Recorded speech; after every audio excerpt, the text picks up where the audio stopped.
Oxandrolona é um bom hormônio para homens ou não? Você vai ver até o final desse vídeo como esclarecer essa dúvida. Antes de tudo, te peço, curta esse vídeo porque isso aqui me dá um feedback de como você está reagindo às minhas publicações para eu publicar mais vídeos desse jeito para você. E também se inscreva no canal que a gente está trazendo aqui novidades quase que diárias para te ajudar a alcançar seus objetivos com saúde, com transparência e com responsabilidade. Beleza. Antes de tudo, quando estamos falando de oxandrolona, estamos falando de um esteroide anabólico androgênico. Como assim? A gente está falando de um medicamento que inclusive precisa de receita controlada para ser manipulado em farmácia lista, né? Claro que é vendido também no mercado paralelo, mas que tem uma propriedade anabólica boa, bacana e uma propriedade androgênica baixa. Como assim, Gabriel? Eu não estou entendendo. Quando a gente fala de propriedade anabólica, a gente está falando da propriedade que a oxandrolona tem de quê? De promover ganho muscular. E quando a gente está falando de propriedade androgênica, a gente está falando de capacidade dessa droga promover, por exemplo, queda de cabelo, aparecimento de espinhas, dentre outros efeitos colaterais, tá bom? Então, quando a gente pensa em uma droga que tem um bom potencial anabólico com baixo potencial androgênico, a gente está falando de um medicamento que o quê? Que pode promover bons efeitos benéficos, que é o que os esteroides estão querendo em relação principalmente à massa muscular, inclusive também até a questão de saúde óssea, mas com poucos efeitos colaterais. Isso significa que a gente vai ter ausência de efeitos colaterais? Lógico que não. Porque embora a medicação por si só tenha um baixo potencial de causar efeitos colaterais, existem algumas coisas que podem influenciar nesses efeitos adversos. Vamos lá. Primeira coisa, dose. Mesmo que o medicamento, como propriedade intrínseca dele, cause pouco, se você coloca muita dose, esse pouco se torna o quê? Muito. Tempo de uso. Se você usa por um tempo prolongado, mesmo que seja uma dose relativamente baixa, o que é que pode acontecer? Você pode desenvolver também efeitos colaterais. E também suscetibilidade individual. É aquela pessoa que já tem, por exemplo, a genética para ficar calvo.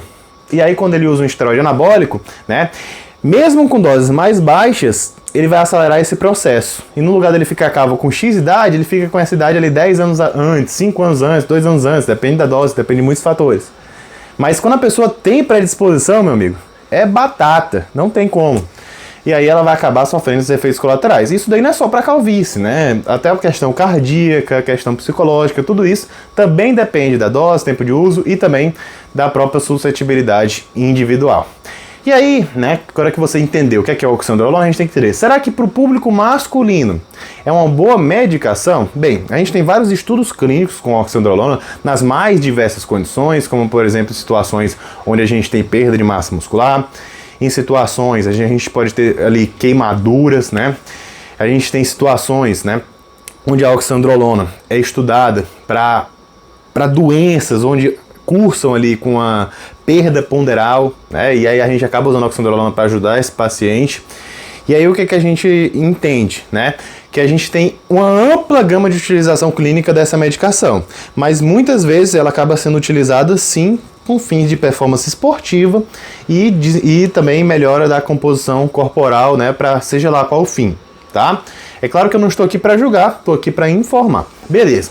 Só que a oxandrolona acaba sendo uma medicação que é muito conhecida no público feminino, que a gente sabe que mulheres respondem muito bem justamente por essa baixa capacidade de promover virilização, Esses efeitos androgênicos. E aí muitas pessoas pensam, oxandrolona para homens é uma droga fraca, é uma droga que não serve, é uma medicação que é para mulheres. E essas pessoas estão corretas? Não. Inclusive no uso clínico, muitos homens utilizam com bons resultados, e resultados bem bacanas do ponto de vista do anabolismo, e dentro do uso para performance é bastante utilizada sim com bons resultados. A grande questão é, a oxandrolona ela é muito semelhante ao estanozolol, e o estanozolol ele é bem mais barato, então muita gente acaba optando pelo estanozolol. E muitas vezes quando você adquire do mercado underground, do mercado paralelo, você está consumindo o estanozolol no lugar da oxandrolona. Só que o estanozolol ele tem um potencial talvez de ter uma melhor estética um pouquinho melhor, tá? Não é essas coisas todas de melhor, só que ele tem uma capacidade de promover efeitos colaterais muito maior, principalmente ali no seu perfil lipídico. O estanozolol é clássico, derruba o HDL de forma expressiva, tá? E tem uma agressão ao fígado também muito maior. A oxandrolona, né, por sua vez, é um medicamento que pode agredir o fígado sim, só que a gente tem estudos clínicos que usam até doses de 80 mg de oxandrolona, que na minha visão é uma dose bem alta, em homens, né?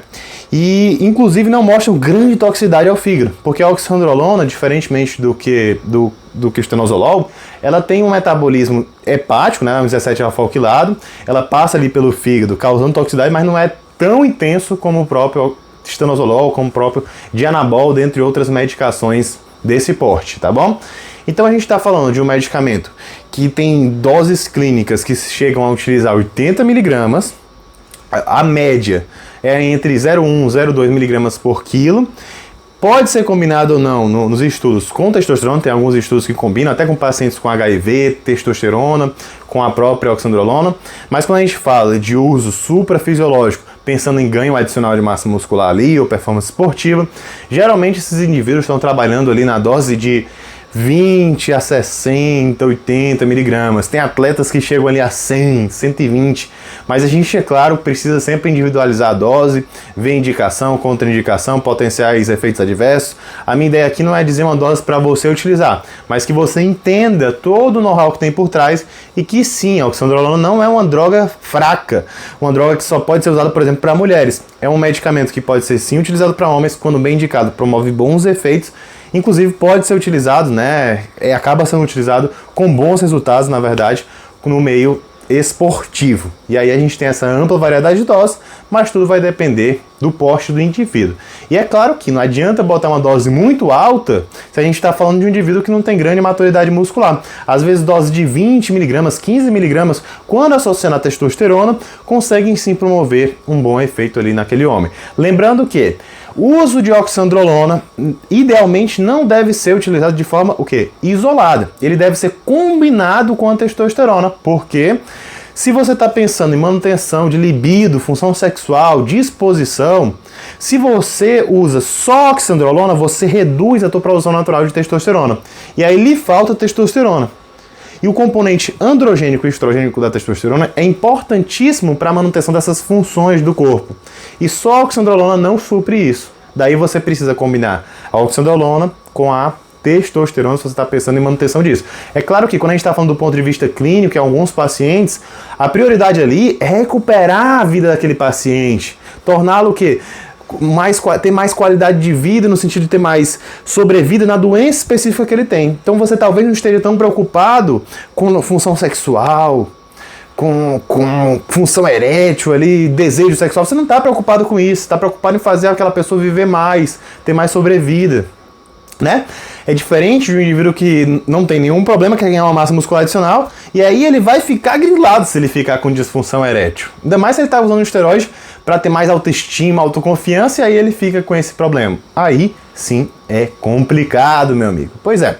Então é um medicamento que é utilizado de forma oral, mas sim, né, eventualmente precisa ser combinado com a testosterona em homens, se você está falando em manutenção de libido e função sexual. Tá bom? Era isso, espero que tenha ficado claro.